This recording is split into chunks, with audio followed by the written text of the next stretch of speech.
मंच पे बैठे बुद्धिजीवियों, आदरणीय देवियों, सज्जनों, मैं इस मंच पे बैठा बहुत देर से सोच रहा था कि मैं यहाँ क्यों बैठा हूँ।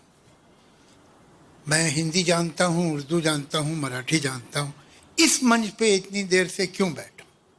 फिर मुझे ध्यान आया कि आजकल बहुत से लोग बहुत सी जगहों पे बैठे हैं जहाँ उन्हें नहीं बैठा होना चाहिए था, तो एक मैं भी सही। तो मैं पहले तो धन्यवाद करूंगा अपने बहुत पुराने और बहुत अच्छे दोस्त आशुतोष जी का। उन्होंने बहुत सारी ऐसी बातें कह दी जो मैं कहना चाह रहा था, और अच्छा है कि उन्होंने कहा, इसलिए कि उन्होंने जितनी अच्छी तरह कहा शायद मैं नहीं कह पाता। लेकिन दो बातें एक आध जो रह गई वो मैं पॉइंट आउट करना चाहूँगा। मुझे बड़ी हैरत होती है जब एक आम महाराष्ट्रियन नहीं जानता कि उसका धरोहर क्या है। ये मामूली धरोहर नहीं है, ये नहीं है कि हर जगह ऐसा मिल जाता है। आप देखिए मुक्ताबाई, जनाबाई, बहनाबाई जिनका जिक्र किया है इन्होंने, ये उस वक्त एक माननीय, आदरणीय, एक सुपरस्टार पोएटेस थी कि जब यूरोप में कोई औरत अगर लिखती थी तो उसे एक मर्द का नाम देना पड़ता था। ये यहाँ पॉसिबल था। इवन नॉर्थ इंडिया में भी बहुत जगह सिर्फ जो कोडजाज हैं वो तो शायरी वारी कर लेती थी, शरीफ औरतों का ये काम नहीं समझा जाता था। ये लिबरेशन, ये एम्पावरमेंट औरत का यहाँ था।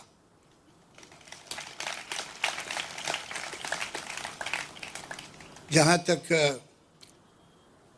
संत ज्ञानेश्वर हूँ, संत तुकाराम हूँ, संत एकनाथ हूँ, पता नहीं आप लोग उन्हें कितना याद करते हैं। मुझे ये हैरत होती है कि चाहे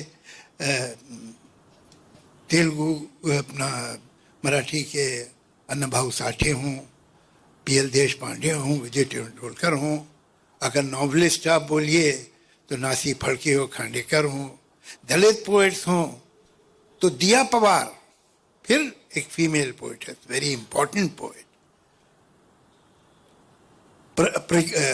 प्रज्ञा पवार। दिया पवार तो उनके फादर थे। नामदेव ढसाल, नाम आप गिनते जाइए। पीके अत्रे, पीके अत्रे का एक पता नहीं कितने लोगों को मालूम है कि उन्होंने एक दैनिक मराठा एक पेपर निकाला था और उन्होंने किसी से पैसा नहीं लिया। उन्होंने कहा हर महाराष्ट्रियन मुझे सिर्फ 1 रुपया देगा, मैं 2 रुपए नहीं लूंगा, और 1-1 रुपया लोगों से लेके उस पेपर को चलाया। ये 2 जगह मुझे मालूम है हिंदुस्तान में, एक बंगाल और एक महाराष्ट्र, जहां कम से कम आज से 25-30 साल पहले तक तो गरीब से गरीब आदमी और एक जो मध्यम वर्ग का परिवार होता था उसके बजट में पुस्तक का हिस्सा होता था कि ये मैगजीन लेने हैं, ये किताबें इतनी तो खरीदनी है इस महीने। मुझे मालूम नहीं अब बजट चेंज हो गया है कि वही है, मगर इसको सेलिब्रेट क्यों नहीं करते आप लोग। मैं तो इस शहर में चारों तरफ घूमता हूँ, मैंने तो इन बड़े बड़े राइटर्स के, बड़े बड़े पोइट्स के कोई स्कल्पचर कहीं देखे नहीं है, बड़े चौराहे इनके नाम पे देखे नहीं है। क्यों? ये एक ऐसा सीक्रेट क्यों है जिसे ढूंढना पड़ता है? इस पे तो आपको गौरव होना चाहिए, मगर कोई वजह है कि कुछ इस मामले में आप बहुत अंडर प्ले करते हैं।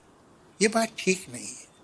हम तो होना ये चाहिए कि अगर आदमी मुंबई के एक कोने से दूसरे कोने जा रहा है तो हर चौहे पे बड़े कलाकार का, भले बड़े संगीतकार हो। हमारे संगीत में महाराष्ट्र का क्या कंट्रीब्यूशन, स्पोर्ट्स में महाराष्ट्र का क्या कंट्रीब्यूशन है, साहित्य में महाराष्ट्र का क्या कंट्रीब्यूशन, और देश में आने वाले नए विचार। गेट वे ऑफ इंडिया सिर्फ वहाँ नहीं है ताज में के सामने, ये मुंबई जो है, ये महाराष्ट्र जो है, ये गेट वे ऑफ इंडिया है। पूरा दलित मूवमेंट कहाँ से शुरू हुआ? यहां से हूं। जो नए विचार आए, दुनिया हिंदुस्तान की पहली लेडी डॉक्टर एक महाराष्ट्रियन थी, कहीं है उसका स्कल्पचर, स्टैचू उसके नाम का, लोग जानते हैं उसके बारे में। आपके घर में खजाना गड़ा हुआ है और आप उसे बाहर नहीं निकाल रहे, पता नहीं क्यों। खैर चलिए, तो अब काफ़ी मैंने आपको क्रिटिसाइज कर लिया, अब कुछ दूसरी बातें करूं। ये क्या है, क्या पहले हमें सब भाषा और साहित्य, इनकी आज की दुनिया में इनकी क्या महत्वता क्या है, क्यों जरूरी है? जब जैसा कि राज जी ने कहा कि मैंने हमेशा ये कहा है कि लोगों को अपनी मातृभाषा आनी चाहिए। क्यों आनी चाहिए? ऐसी क्या बात है भाई? अब ऐसी अगर मैं भाषाएं आ गई, एक महाराष्ट्रियन फ्लुएंट हिंदी बोलने लगा और फ्लुएंट अंग्रेजी बोलने चला, हो गया काम। तो फिर ये भाषा, मातृभाषा जो है, उसके आने की क्या जरूरत है और बहुत ज्यादा है। एक बात याद रखिएगा कि पेड़ जितना ऊपर जाए और जितनी उसकी डालियां और शाखें, ब्रांचेस दूर तक फैलें, उतनी ही जड़ें गहरी होनी चाहिए, वरना पेड़ गिर जाएगा। भाषा सिर्फ मैंने कहा और आपने समझा, आपने कहा और मैंने समझा नहीं है, इससे बहुत ज्यादा है। भाषा आपकी पहचान है। भाषा आपका अपनी जमीन से, अपनी धरती से रिश्ता है, अपनी संस्कृति से, अपने इतिहास से रिश्ता है भाषा। आप एक बच्चे को उसकी भाषा से काट दीजिए, वो अपनी संस्कृति से, अपनी तहजीब से, अपने इतिहास से कट गया। अब वो कहीं का भी हो सकता है या कहीं का भी नहीं रहा। ये बहुत जरूरी है। लेकिन कभी कभी मैं देखता हूं कि लोग अलग अलग भारत में ये बात करते हैं, इंग्लिश को साफ नहीं। हमको, हमारे बच्चों को मल्टीलिंगुअल होना चाहिए, हमारे बच्चे को इंग्लिश आनी ही चाहिए, but not at the cost of his mother tongue. इसलिए कि वो दिन गए जब इंग्लिश अंग्रेजों की जबान थी, वो अब उनकी जबान नहीं है, वो अब दुनिया की जबान है। वो हर जगह समझी जाती है।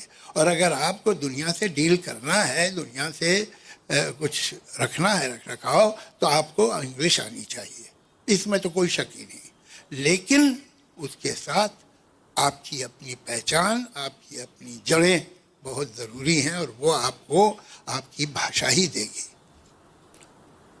चलिए, आपने भाषा सीख ली, तो अब ये क्या ज़रूरी है कि भाई साहित्य भी पढ़ा जाए। साहित्य में क्या बात?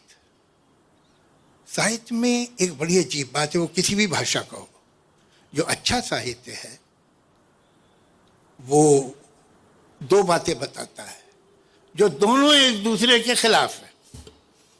एक बात ये बताता है कि दुनिया में कैसे कैसे अजीब लोग हैं, कैसे कैसे संस्कार हैं, कैसे कैसे जीने के ढंग हैं, कैसे कैसे रवाज हैं, रीतें हैं, कितने अलग हैं। और उसी समय एक और बात भी